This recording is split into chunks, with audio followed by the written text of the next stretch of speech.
Hey everyone, welcome to the Big Fitness Show, episode 38, the 80s love song edition. No, that's a different show that I plan on doing because I don't have enough shows or enough channels. Neither does my co-host, my good friend, my best friend. He actually said off camera before the show that I am one of his best friends. So that means one of two things. Either I'm not such a bad guy or Mike doesn't have that many friends. So thank Mike Barons. How are you doing? I'm great, dude. Well, the process of attrition and elimination, I am one of your best friends.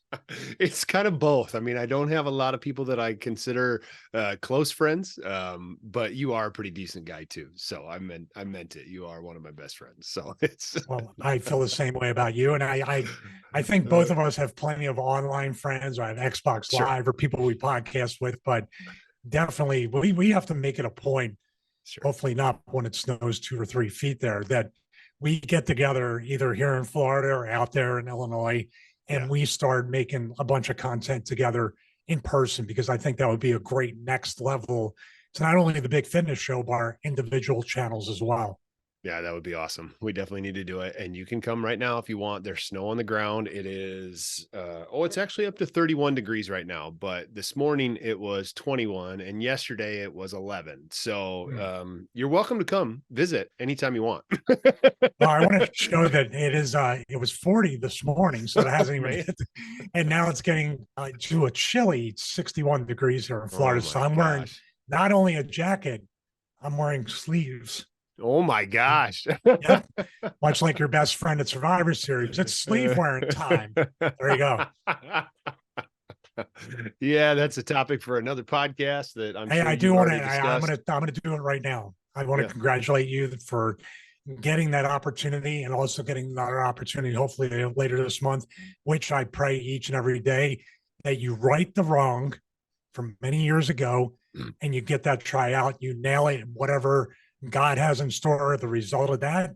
I just want you to have the closure one way or the other that it's not that you tried your best, but your best is indeed good enough in a tryout situation. So, and I know you'll right that wrong. Yeah, I appreciate it, buddy. I appreciate it. It was fun. It was a good time. So anyway, we don't need to talk about it. So you're gonna start. So are you gonna start fasting on November 29th for the tryout? I'm going to start fasting right now. So that's to use that as a poorly done transition into the topic of the episode for today. We're going to talk about fasting. Last week's episode, we talked about how to get through the holidays, and then the subject of fasting came up. And so we decided that we would do a whole episode about fasting and the benefits and what we've done, our experience with it, all that kind of stuff. And so that's today's topic, fasting, and what we like about it, what we don't like about it, so on and so forth. So let's start with this, what our experiences are with fasting. So you're going to go first. What's your experience with fasting? Have you done it in the past? What was your take with it in times that you've tried it? Yeah, I've done it a few times in the past, and usually back in the past, because I am doing it now. That episode inspired me to start doing it, especially with the holidays. And when you're in the time window, you're probably not eating the best during the holidays. But I paired it up more times than not with the keto diet. Seemed like people that are doing the keto diet always did intermittent fasting. And I think for this episode too, I'd love to hear your thoughts, because everybody thinks of fasting as intermittent fasting. But there's water fast, there's juice fast, then there's fasting according to religion with Ramadan and stuff, where people fast a certain way. Then there's people who do like a full 7-day fast of nothing but water, aminos, and maybe some vitamins. But for me, it's a very basic, like I would say 16 to 18 hour fast, and then 6 to 8 hours of eating, which, just a quick overview, I feel so much more productive when I don't have to go into the big. Oh, that was my keyboard. I'm doing gestures off camera before little beeps. I'll keep the keyboard over there. When you're fasting, you tend to lean on keyboards too. Yeah, sure. But it's a side effect. So the whole thing with me is, if it's all about frame of mind, and this has to do with time management, and it threads into past episodes, that when I'm fasting and I don't have to worry about the old bodybuilder eat every 2 to 3 hours of protein and all that stuff, and trying to time your diet according to a clock in that way, I find that when I'm done working out, I have my aminos. When I work out, I come back here, I can shower and I get right to producing videos. Like this morning, Mm, 2 videos before this episode is because I was able to film, edit, and upload before my dedicated 9 a.m.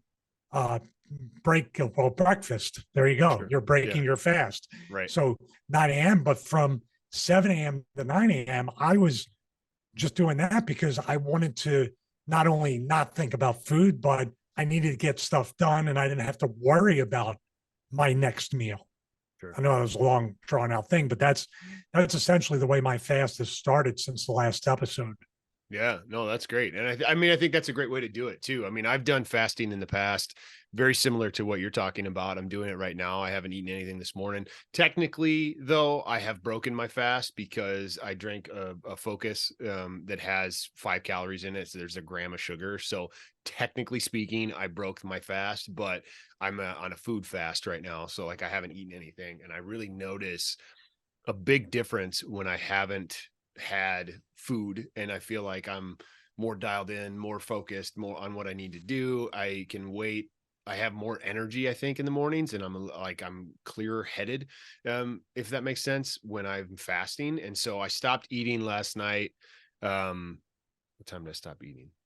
I had some popcorn at like 9 o'clock. So it's been a while. Or it was later in the evening than I normally eat. And so like I normally stop around supper time at like 6:30, 7 o'clock will be the last thing that I eat. And then I won't eat again until closer to noon the next day. So today I'm not like strict on it. I just try to prolong it as much as I can. But I've read somewhere that fasting doesn't really give you the peak benefits until you get into that 12, 13, 14, 15, 16 hours. And the longer you can go is when the benefits really start to kick in. And the 12 hours is cool, but it's not as you don't get as optimal benefits as you do with like 16 hours. So I don't really track it too much. I just kind of gauge, stop eating a couple hours before I go to bed, and then don't eat until lunchtime basically, and then I'll have breakfast for lunch, and that's been my go-to over the last couple weeks. But then I really feel like in the past I've tried fasting, and intermittent fasting is the big one that I've really done. I've never done a prolonged fast or anything like that, but the intermittent fasting I think is great for two reasons, and this is how I've used it in the past. One was just kind of a maintenance thing where I was feeling good and I just kind of in a maintenance phase of my diet. I wasn't trying to get bigger and add size. I wasn't really trying to lean out. It was just like, this is good maintenance. But then I've used it in the past where I was trying to lose a little weight too. And so it helped with that. And those have been the two big ways that I've used intermittent fasting. I've used apps to track it in the past where I hit a button of when the fast starts, and then I get a notification on my watch that says I hit my goal of 16 hours, and then I'll eat. I've been very strict, and I've noticed that it definitely helps with the body composition, like making sure that you're staying on track with where you're at or whatever. And I really have enjoyed fasting in the past. Yeah, I mean that's what I feel. And when you break it down, they hear the word fast and they think you have to starve yourself. Right. They hear the word fast and they think, or they hear the number, Sure. 18 hours, 16 hours, whatever it might be. But factor in how much do you sleep? I mean, you and I probably sleep less than most people, and Sure. we can even do the fast. But if somebody's getting 8 hours of sleep, there's half your fast right there. If you go Yeah. 16, Right. you get up in the morning. If you work out in the morning, that could be another hour. Mm-hmm. Then I guarantee after a day or two, you probably won't feel like I need a protein shake or anything. The aminos, if you take the aminos, they're not supposed to break your fast, from what I know, because a lot of people on keto will drink the aminos as they're doing that, or a bulletproof coffee with a heavy cream and the cocoa powder. A lot of people, there's ways to have something ingested where you're not going to break that fast. Sure. But if you drink a pre-workout, 1 gram of sugar or what, it's not the end of the world. Like you said, Sure. a food fast is the important part. So when you add that in, like for me, 9 a.m., sometimes 10 a.m., because we were recording today, I want to try to eat something beforehand. Or if I just don't feel like it, I'm in the groove of content creation, I Mm-hmm. can go to noon Yeah. and then I'm fine. But I Yeah. do feel the benefits of not only, like you said, body composition.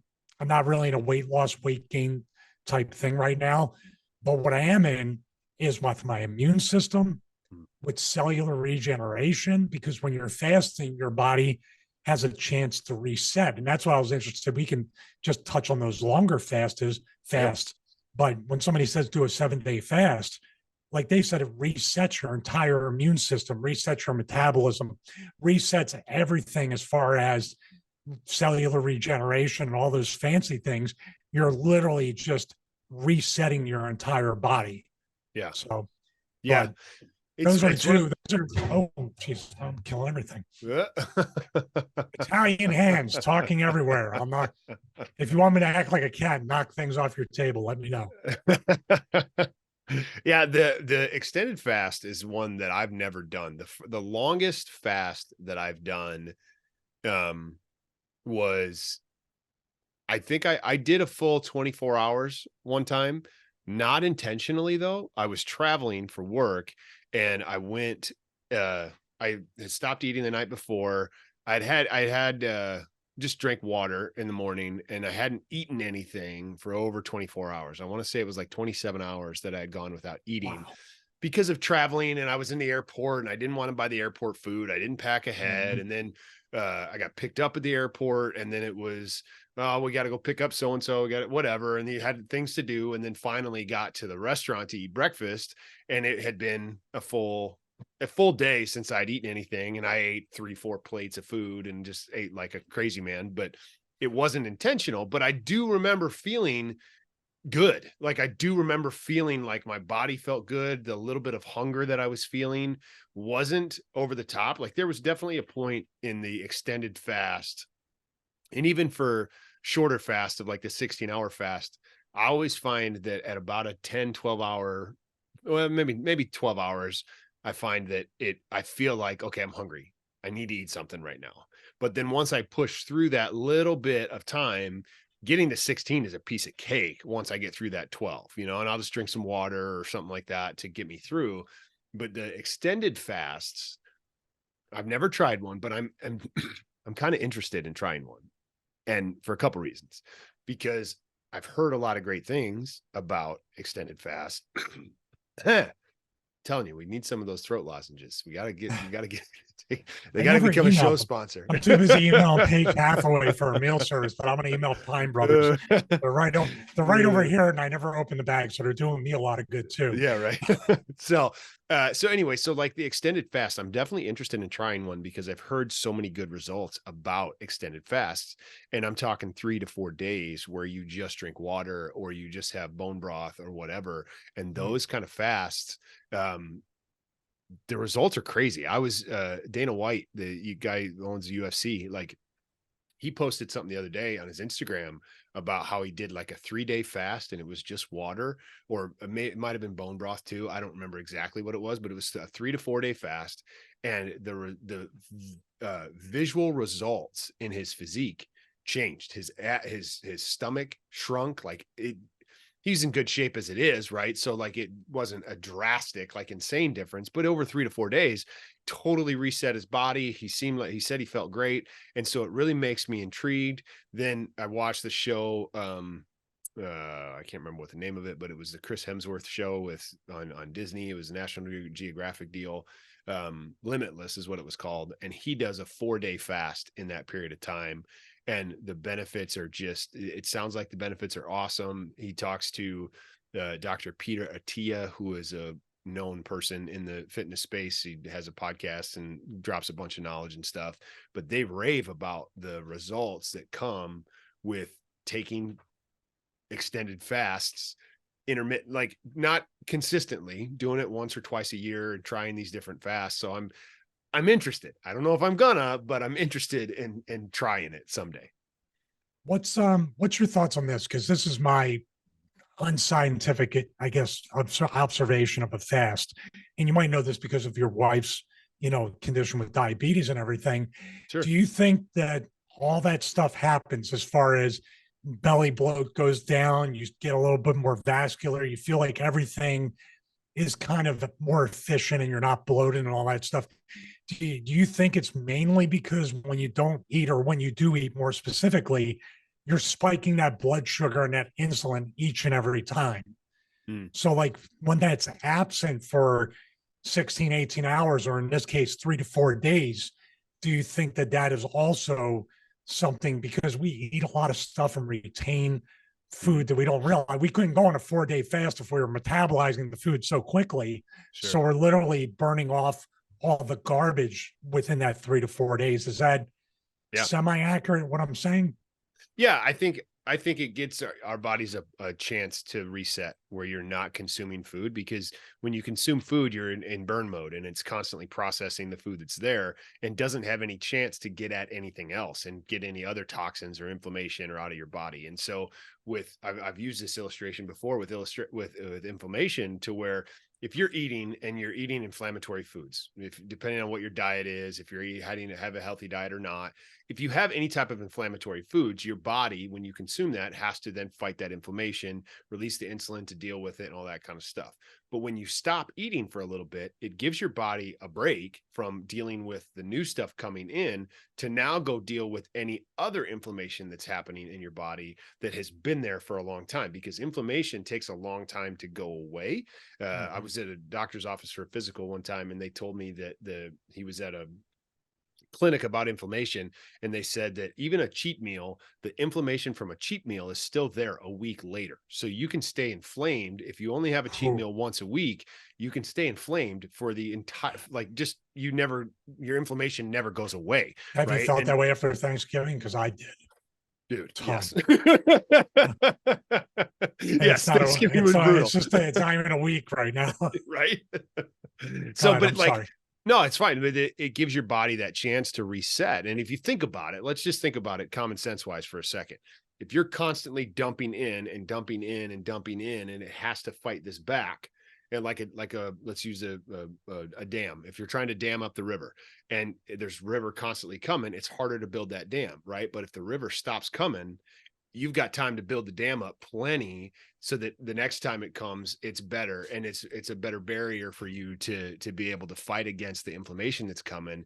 And so the benefits are great. And if you doing those extended 3 to 4 day fasts, I mean, I've even seen people do week-long fasts where it's just a water for a week, gives your body ample time to build up the immune system, regulate everything that's going on, fight out all the toxins, the water that's in your system, because you probably drink a lot of water, you're help purifying your body.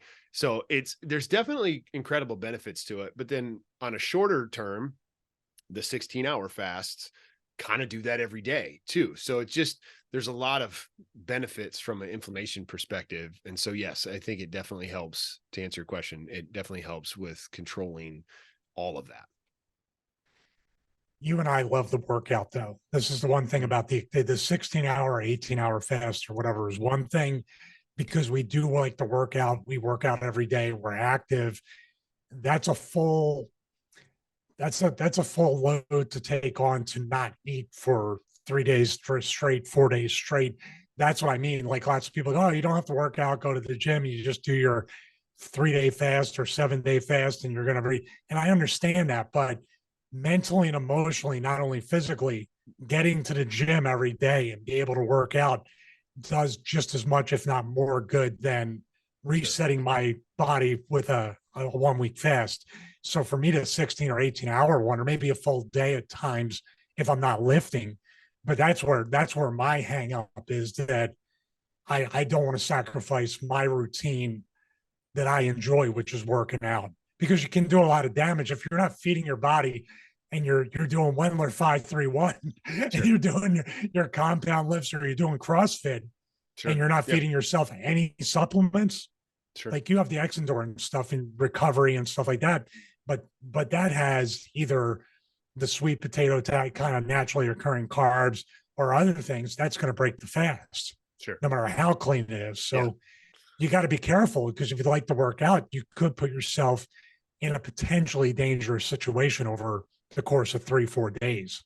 Yeah, totally. Yeah. And for the 3 to 4 days, it would be tough to get around that. I mean, you're not going to get around it for 3 to 4 days. If you're trying to fast for 3 to 4 days and you're only going to you're drinking water and you want to keep working out, you're not going to be able to break that fast. I think there could be, depending on, you know, how you go about it. I think there could be some benefit to trying it, because the line of thinking is you got to fuel your body when you're working out and stuff. But I think our bodies have enough stored fuel to get through those couple days working out if you wanted to go that route. Personally, I don't want to, right? Like after I get done, I've switched my fasting or switched my workout times as of late, because I'm doing the intermittent fasting, and I like to have a protein shake after my workouts. I like to eat shortly after my workouts. And so I've switched and I start working like when we get done here, I'm going to go work out. And so it's 10:30 local time for me. And so I'll work out closer to lunch. And then when I'm done, I'll have a protein shake, and then I'll make some eggs and whatever and have that too. But I did that on purpose because now I can break my fast immediately after the workout. And then it just fits into my routine better. And that's just one thing that has switched. And so what I didn't like is I used to work out in the mornings at 5 o'clock, 5:30, whatever. But then I'm fasting till noon. Now I don't eat anything till noon and I'm hungry. And so there is some added benefit, and the post-workout recovery window isn't as short as we thought it is. Like old science used to say that you need to eat within 30 to 60 minutes, but now it's really more like 4 to 6 hours you've got post recovery workout window. So I could wait, but I just like to eat afterwards. And so Yeah. I switched it a little bit to fit into my routine. And so fasting definitely helps when it comes to maximizing the benefits, and then working out fasted. I feel like I can do more. I do have the focus pre-workout, which is just with that 1 gram of sugar, but it's got a little caffeine in it. So I do get some caffeine before I work out. And I just feel like I have better workouts with not a full stomach. Yeah, I don't think. I mean, I hope you're not going back to the old caffeine habits, but I definitely, I. That's the only time I have caffeine, so Sure. it's going to break the fast. But here's another question. I'm interviewing you. It seems Yeah. like you're fasting, Big Mike fasting. What we'll call you from now on. Yeah. Right. I I look at that and combining it with the one meal a day, because you just talked about a 24, 27-hour Sure. unintentional fast when traveling. And then when you did get into a restaurant, you were Right. eating tons of plates of food, and that was your one meal a day type Sure. setup. Pairing that fast, pairing it, even if it's a 20-hour fast, and then eat that one big meal at dinner or whatever. I see people getting live. That's the old hunter gatherer type of Sure. diet. You're hunting all day, fishing all day. You bring the feast home and everybody eats a big thing. Then they do it all over again the next day. And those Sure. people are not fat at all. They're in some of the best shape I've seen anybody without weights or anything else. So Yeah. what do you think about the one meal a day paired with even an 18 to 22-hour fast? Because you're not eating, you're going to try to fast as long as you can, eat that huge meal, and Yeah. then start the cycle all over again. I think from a optimal performance, I don't know that that is the best approach, but from a weight loss and a maintenance weight, and if you're not trying to perform, if you're not trying to be an athlete or anything like that, to me, my personal opinion, the one meal a day would be fine if you weren't trying to do those other things. But if you're trying to do those other things, if you're trying to be a pro wrestler, if you're trying to be an athlete in any regards, you probably need to have a little bit more. But I think the thing that makes the most sense with the fasting, and where this becomes successful and why people aren't fat when they do the one meal a day, or they lose weight when they're doing one meal a day, is it's all about calorie restriction. Like you're restricting your eating window. So you're in a way restricting the calories. Yes, you still might consume the 2000 calories within that eating window, but you can only eat so much within a period of time. And if you're fasting, you're reducing that time that you eat. So then it's calorie restriction. And then it turns into a weight loss thing. It's an elimination diet, really, is what it is with fasting. And all diets are elimination diets, because you're cutting out food that you wouldn't normally eat. And so the one meal a day, I think could have some tremendous benefits from a weight loss, from a weight management perspective. Are you going to be optimally performing on that one meal a day? I would argue otherwise, but yeah, I think the 1 meal a day could work great partnered with fasting, and obviously it would have to be partnered with fasting if you're only eating 1 meal a Yeah. day, but Yeah, most people are 12 to 1500 calories. I think I've seen that a lot where it's vegetables, it's food. It's not like a huge big steak and shrimp and fish, and you're eating oh, 2,500 calories of all protein. You're eating a big piece of meat or something like that, or you eat a lot of fish. But a lot of people who do that 1 meal a day more resembled in what I saw, more like the Mediterranean diet. There was a nice mm, variety of different because it's your feast for the day. You're not just gonna do a sure, carnivore diet with one meal. sure, You're gonna try to get as much different food as you can. As a matter of fact, the side note, I think we want to explore on a future episode maybe these different types of diets because sure. I've tried a great deal of them, and sustainability is the number one thing. And I think we can segue it back to fasting after I talk. The Mediterranean diet looks like it might be the most sustainable for me with variety and different foods and stuff Sure. like that. But the sustainability of the fast, that's what we tell everybody right now, and we'll repeat it. If you can only fast for 16, don't try to shoot for 20 every day. You're going to fail. Don't try to Mm. shoot for a 3 day or a full day. Do whatever you can. Or maybe you just skip breakfast and eat lunch and dinner. You experiment with that type of fasting. Yeah. Can you tell me a little bit more about that? I was going to ask you, now I can interview you. What would you say to somebody who's starting out with fasting? Like, how would they get started? And what would be the first thing that they should do when getting started with fasting? I think the number one thing I would tell people in 2023 is to look at your grocery bill. And then you can, if you fast, it will dramatically reduce it or you'll be able to stretch it. I mean, that's a small point that might be a joke, but it really does If you're looking cut for down motivation to fast, that'll do it. you cut your overhead down a little bit. You get the physical and health benefits of it, but also financially, it could help you out a little bit if you have you and your wife or your spouse or whatever, everybody's fasting, Yeah. then you have your one or two big meals a day and you're done. I mean, I look at it that way. But if they're just starting out, it would have to be just like a workout, just like anything else. You have to start and scale it to what you can handle. Don't go, because if you go in, it's like any crash diet or trying a fad diet, you get those results. But if it's not sustainable after 3, 4, 5, 6 weeks and it's miserable, Right. you're not going to stick to it. Right. Yeah. I mean, that's what I always say when I talk to people about fasting and trying it. Start with 10 hours, then go to 12, then go to 14, then go to 16 and work your way up to it. Don't jump right in. I mean, you might be able to, from a sustainability perspective, that first day, you might be able to do 16 hours, but then the second day, it might not work. Then the third day, it might not work. So build Well, a up to it simple over thing time. too is just do empty stomach workouts in the morning. That'll extend it a couple hours right there. Yeah. Get a shower, get ready for work. Then when you get work, if you want to eat something, now you're about, you might be 12, 15 in by then. Sure. Sure. Yeah. No, I think that's a great place to start with people. And I think it's just figuring out a schedule that works with you too for starting out is how can I make this work? And like, based on your work schedule, if you got to get up and get out the door and you got to be to work by 9 a.m., okay, maybe you want to eat something, but maybe use that as a tool to get you to not eat and not eat till lunch. Don't have anything on the way to work. Don't stop and grab the coffee and put all the sugars and stuff in it. Don't grab the donut on the way to work or whatever That's it money is. right there too, dude. Yeah. Yeah. And so think about like, okay, what's my schedule look like? If I eat supper at 6 o'clock and I then don't eat again until 6 a.m., that's a 12-hour fast right there. Most people can do that super easy. But then if you got to work at 9 and you want to eat breakfast, well, you didn't quite make 16 hours. So if you go from 6 to noon, now you're looking at an 18-hour fast. So that's pretty good. And if you can use your work schedule to be that, to be the thing that drives you to the fasting time, then great. But if you go on with that too, like the noon is your time where you're going to be able to eat. Okay. So what's 16 hours back from that? 8 o'clock.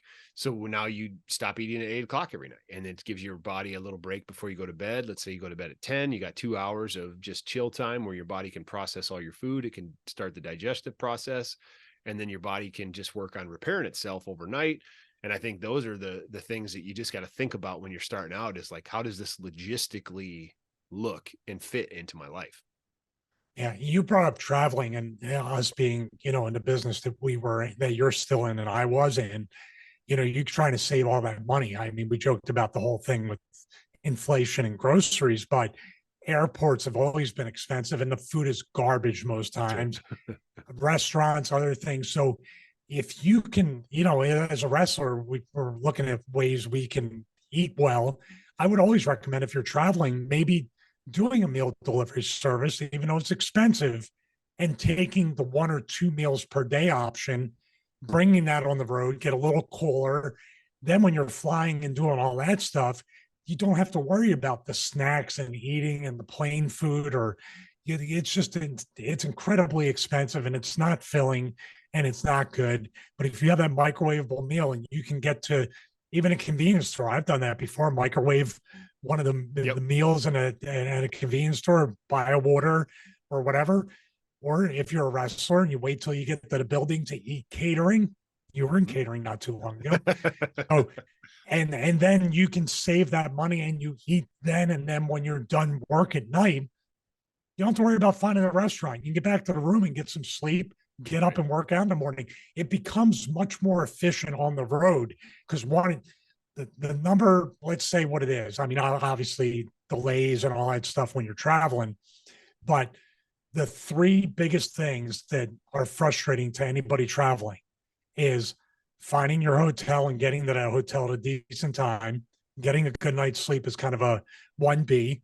Finding something to eat, which you can eliminate a lot of that issue entirely, fasting and bringing the food on the road.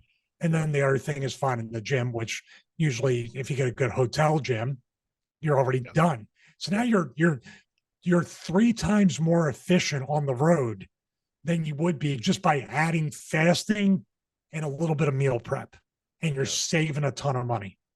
Yeah. Yeah. I agree. I mean, unless you're on the cast, then you got to eat every hour. I've seen that firsthand too. Right. I mean, I know you were thinking it, right? You were thinking, sure. Totally. A lot of growth, and don't fast because you're going to get very sick.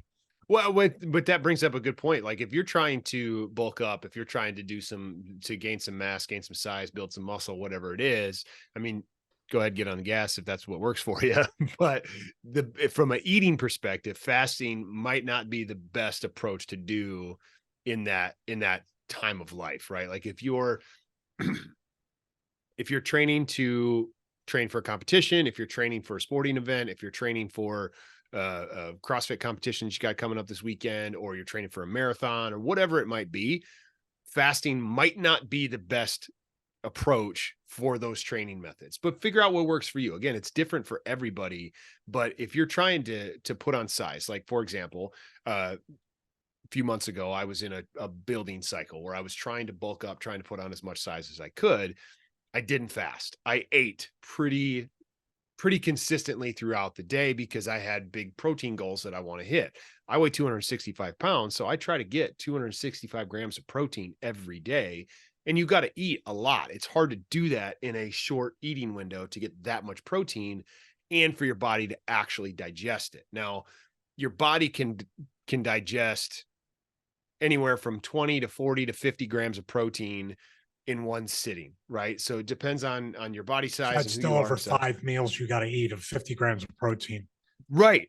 And so for that to do 5 meals and to space it out in a 6-hour eating window, it's tough. Your body never gets a break. And so if you're trying to eat for performance or eat for to bulk up, you got to spread that out over a little longer period of time so that your body can actually process that stuff, and then make sure that you're prioritizing the protein and things. And so fasting might not be the best option in those scenarios. So just always use fasting as a tool, I guess, is what I was getting at. Depending on your goals, depending on where you're at, depending on where you're training, fasting is a tool that you can use in your fitness routine and your fitness regimen to help dial things in. Now, if you're in a bulking diet and you are eating consistently for 5 days of the week, and then you fast on the weekend and then go back to eating consistently 5 days a week, that could potentially work. So just always be mindful of what your goals are and then how fasting fits into that as a tool. And by the way, anybody listening and watching out there, we thank you for subscribing and all that stuff. But Yes. now let's get real and say, don't say you're in a bulking phase just so you can eat whatever you want. You have to have a purpose. Everybody can have an excuse for that. Don't say you're in a bulking phase. We are coming up into the winter. It's bulking season. Yeah, I actually am up to 198, dude. Are you really? Yeah, I am up to 198. It's all in my belly right now, and I'm not being hard on myself. No, but it is. It's a problem, and that's why I wanted to start fasting again and really doing it like that, because I do tend to have a lot of bloating issues in my belly and stuff like that. And obviously with the road to recovery, I got to still, because all my gut flora disappeared with the antibiotics and everything. So I'm still having to eat Greek yogurt and stuff like that. But I'm trying to do the zero sugar or low sugar, high protein Greek yogurt.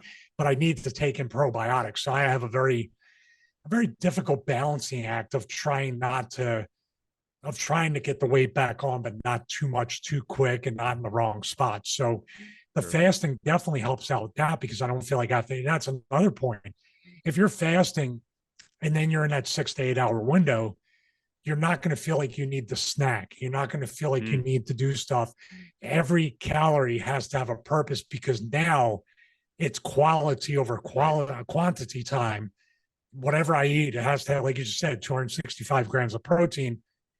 I got to be protein dominant no matter what. I got to make sure, and it can't be processed sugars. It can't be junk and empty calories in that, because if I'm full, then I can't eat the good stuff that I really need, that I fasted to get to that point. Right. Well, and I think that's a good point to bring up, is you prioritize what you need to be getting during that time. And prioritizing protein, in my opinion, is a standard across the board, but especially during fasting, because our bodies, this is a little fun science fact for people. I am working on getting a nutrition certification through National Academy of Sports Medicine. And so I'm doing the studying and all that kind of stuff right now. And I read something that was like, oh yeah, it makes a lot of sense that in our bodies, the second most prevalent compound is protein, only to water. Water is the only other compound that's more prevalent in our bodies. So we got to prioritize protein. Just that alone was like, oh yeah, duh. No wonder we got to prioritize protein. And I also read that only 10% of the protein we consume is actually used to build muscle. So the other 90% of the protein goes to all of the other things in our body and all of the other systems in our bodies, our brains, all that kind of stuff. So protein, no matter what you're doing, you have to prioritize your protein consumption to make sure that you're getting enough. The recommended amount, I just use as a standard rule of thumb, about 1 gram of protein per pound of body weight on a daily basis. That's just kind of a blanket thing. It varies depending on athlete, sedentary lifestyle, blah, blah, blah, whatever. But if you shoot for that, I don't think you can go wrong with hitting your protein goals. So just when you're fasting, you definitely want to prioritize that stuff. And if you're prioritizing it, you got to make the right decisions to make the fasting successful. You could potentially get away with eating junk and fasting, but not for improvement, not to improve your life. If you wanted to maintain and stay where you're at, not lose any weight, and just kind of like spend the 6 hours working completely against the fasting time, okay, fine. But if you're doing fasting as a tool to improve your life, to improve the quality of life that you have, then prioritizing what you eat in that 6 to 8 hours is kind of important. Well, before we go, because I think we gave them a lot of information to go on, we probably should apologize to the people out there that are offended by our right-wing extremist views of accountability, working out, dieting, living your best life, and trying to do your best every day. We'd really like to apologize. We didn't mean to trigger anybody out there. So I'm not sorry. Congratulations. We're officially shadow banned after saying that. Oh, that's awesome. Yeah, no, we're not sorry about that at all, to be honest. Accountability is kind of a big thing, and it's even more important when fasting too. Just in your fitness journey in general, I think that's one of the things that is the most important thing. So you said it in jest that we're sorry, but we're not.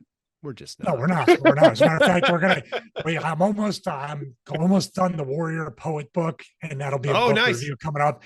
Then we probably, people are going to be demanding apologies off of that as well. But it's a great book.